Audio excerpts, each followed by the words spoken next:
Kung hahanap mo ay tahimik na lugar, sariwang hangin, at lupang may tunay na potensyal, baka ito na yung property na matagal mo nang hinahanap. Welcome to this 2-hectare farm property, isang paraisong may halong ginhawa, kalikasan at magandang oportunidad para sa negosyo o rest house mo sa probinsya. Ang farm na ito ay may kabuuang sukat na 2.7 hectares at 2 hectares dito ang pinagbibili. Napakaganda ng lokasyon, 5 minutes lang mula sa town proper, kaya madali kang makapunta at ng supplies o makabili. 3 minutes away from Barangay Road at 4 minutes away from Provincial Road. Ibig sabihin, hindi isolated, pero sapat pa rin ang privacy mo para sa tahimik na pamumuhay. May sarili itong balon, kaya siguradong may source ng tubig para sa paggamit kahit sa patubig ng iyong taniman. Sa 2 hectares na lupa, may 1 hektarya na palayan at 1 hektarya na nyugan. Parehong productive at ready for harvest. Punong-puno ng mga pot-bearing coconuts na nagbibigay ng buwan-buwan ng kita, at sa paligid nito may mga punong kahoy tulad ng nara, mahogany, arangan, mulabe at iba pang punong kilala sa tibay at magandang kalidad ng kahoy. Perfect ito kung gusto mong magkaroon ng family farm, vacation, rest house o long-term investment property. Tahimik, malamig ang simoy ng hangin at siguradong magugustuhan ng sino mang nagnanais ng buhay sa probinsya pero malapit pa rin sa bayan. Sa bawat sulok ng lupang ito, maharamdaman mo ang kapayapaan at potensyal. Isang property na hindi lang lupa, kundi pagkakataon para makapagsimula ng bagong yugto ng buhay. Kaya kung hinahanap mo ang tamang investment o gusto mo lang ng lugar kung saan pwedeng magpahinga at manahimik, ito ang sagot. A 2-hectare farm with source, palayan, nyugan, precious lumber trees just minutes away from town proper. So message us now to schedule a visit and let this farm be your next great investment and peaceful escape. Thank you so much.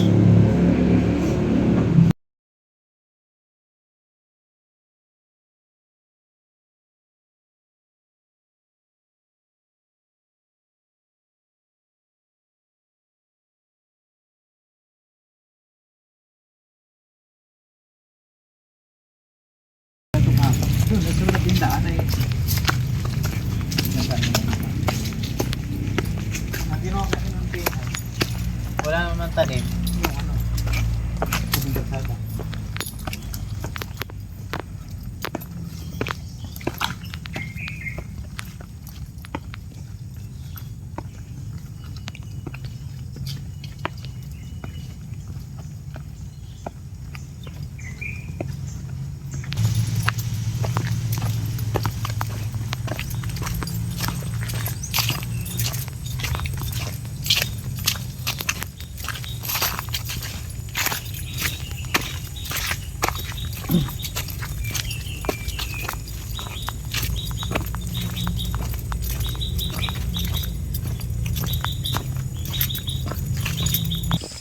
Okay, so ito na daw yung start ng property na binebenta.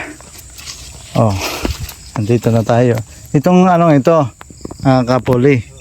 Itong yung may pasak na yon, kasama yon. Malawak din pala ito, totally. 5 pitak itong palayan. Yan.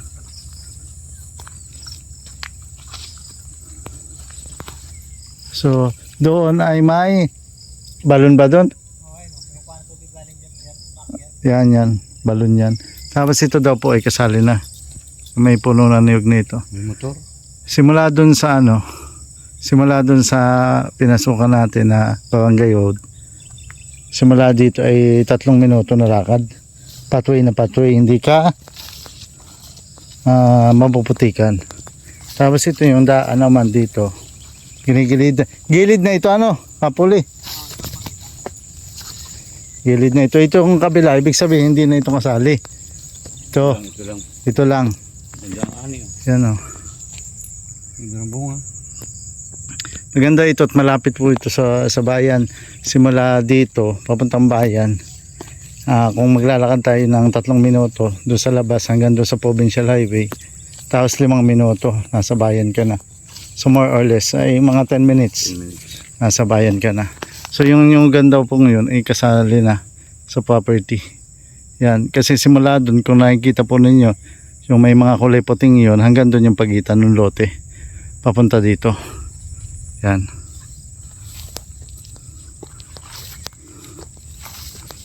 So I think ito pong ito ay aabutin ito ng may 1 hektarya. Itong palayang ito. More or less. Pero hindi siya lalampas sa 1 hektarya. Ang sukat nito ay 2 hektaryang mahigit So ang pinagbibili ay 2 hektarya lang. Kasi mayroon 7,000 square meter na hindi isinama. Okay, so 2 hektarya lang po yung pinagbibili. Kasi yung 7,000 square meter nandun sa may taas. Simula dyan sa may nyug na yan, papaganyan, yung pinagbibili. Tapos papunta doon. Yung bahay doon, Kasama yun. So may bahay ho doon ito po. Kasama daw po yan sa pinagbibili. Mangga. Saka yung mangga. Yan yung puno ng mangga. Yan, paahon siya dito. Yung gan. Tapos ito, kasali ito. Santol itong malaking ito so hindi na ho yan isinama, yung malaking kahoy. Kasi pinagbenta nila, hindi pa lang napuputol. Dahil ginamit daw sa gamot at nagkasakit sila. Ay ibinenta yung puno. At least alam natin na hindi na yung kasama. Okay. So ito, hindi na ito kasali. Ito, hindi na ito kasali. Dito lang po tayo. So ang daan ito ay dito Okay. So ibig sabihin, nandiyan yung muhon. Bagong sukat Oh, na ito yung muhon. Ayan yung muhon. Tapos ito yung ito, pabagting yung pataas. Yan. Kaya dito lang tayo sa mismong lote. Okay, so ito yon yung pinanggalingan natin. Yan. Di ka pagpapawisan papunta dito kasi kalapit lamang sa kalsada. Tama ito doon sa mga matatanda na gustong bumili ng farm. May exercise na konti. Tapos malapit naman sa bayan, town proper.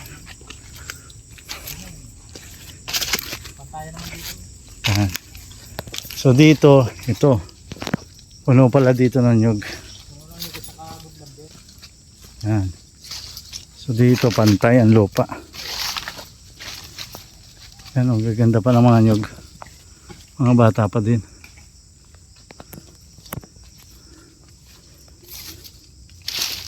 Yan. Ganda ng nyug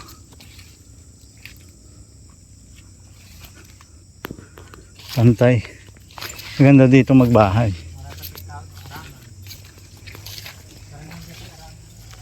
Yung mga puno. Yan. Ito po yung property.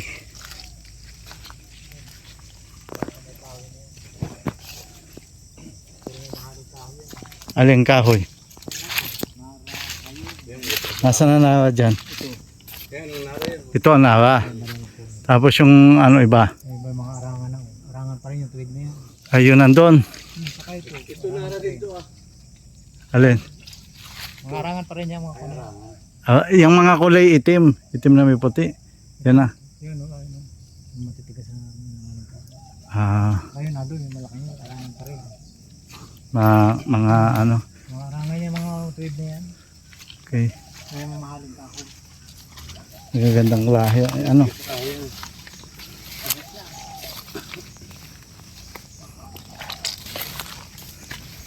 Yan.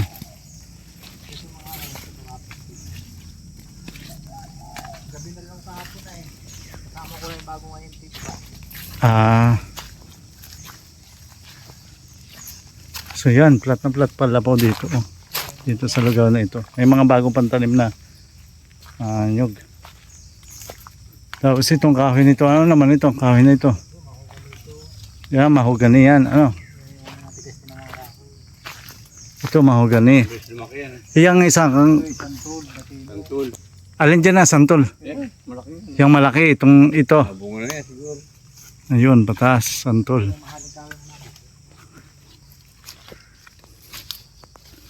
Nasaan ang batino?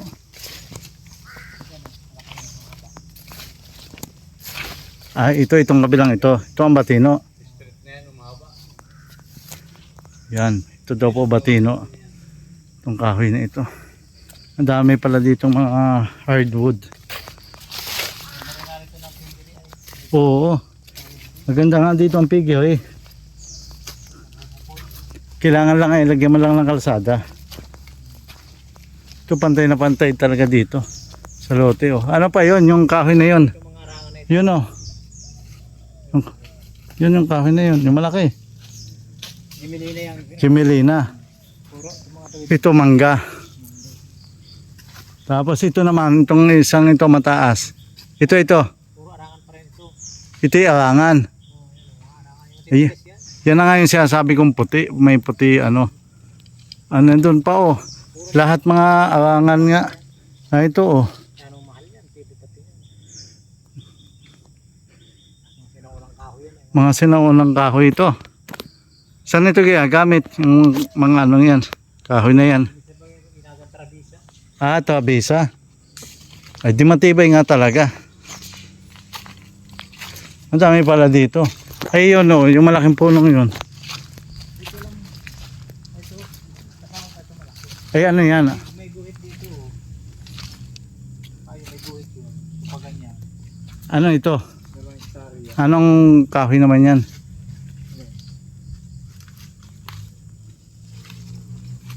Ay baka hanggang dito lang siya oh. May guhit. May guhit na dito. Yung May guhit na dito. Baka ito hindi na yung kasali. Hanggang dito lang yung lupa. Kapag gano'n na. Yan, papaganito. Yan, napakadami pong mahogani dyan. Mga arangan, mga kahoy na hardwood. Kailangan lang ay mga 10 years pa. Pwede nating kuhain. Pwede nyo ibenta kasi mamahaling kahoy yun. Tapos may mga nawa, may mga mahogani. Tapos mga iba't ibang klase ng prutas. Nandito sa property. So pantay dito, doon naman ay slanting ng konti. Pero nandun yung bahay na pinidyohan natin kanina. So maganda itong property, ito na investment kasi malapit lamang po sa town proper ng Lopez. Basta 10 minutes po. Simula na yung kasama na yung lakad dito. Papunta sa bayan ng Lopez kapag may sarili kang sasakyan. Siyempre kapag hindi masarili ang sasakyan, magsasakay pa ng iba, yung mga tricycle, mga jeep, tumatagal. Yan. Gaganda na ang mga puno. Mabigat yung kahoy na yan.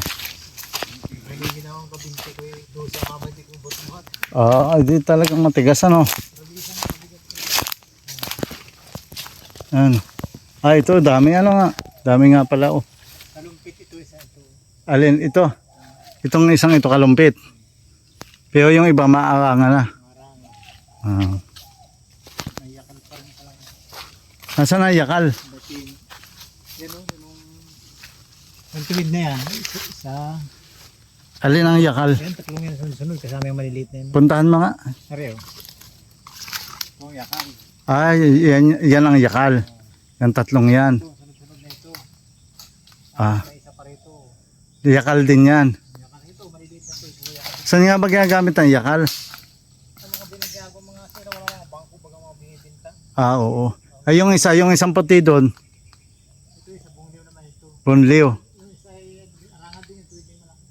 Ah, daming nga kahoy dito, ano? Ito, malaki pa nung nabil. So, may yung kaway yan. Ito na yung babae dito. Kaya nga, daming kahoy. O, ito yung lukawan naman yan. Lukawan po yun. Kasama na.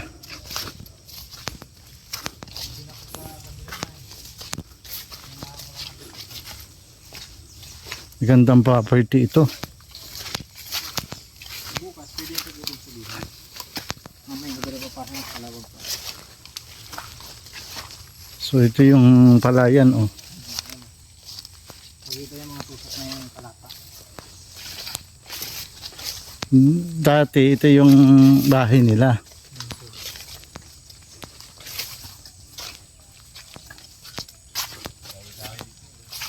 Ito yung mga sinawa ng kahoy yung hindi pa bulok. Ay, yung naka-stack dyan. Tagal. Ilang bahay na daw lipat yan.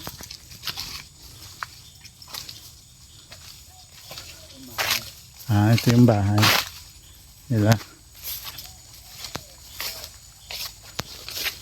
May nakatira pa. Nasa bayan nga rin ito.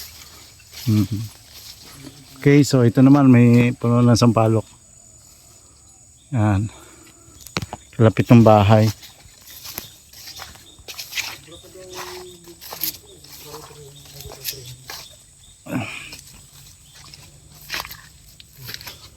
Ito kahit walang tao, yung kahoy hindi pa nabubulok. Oo.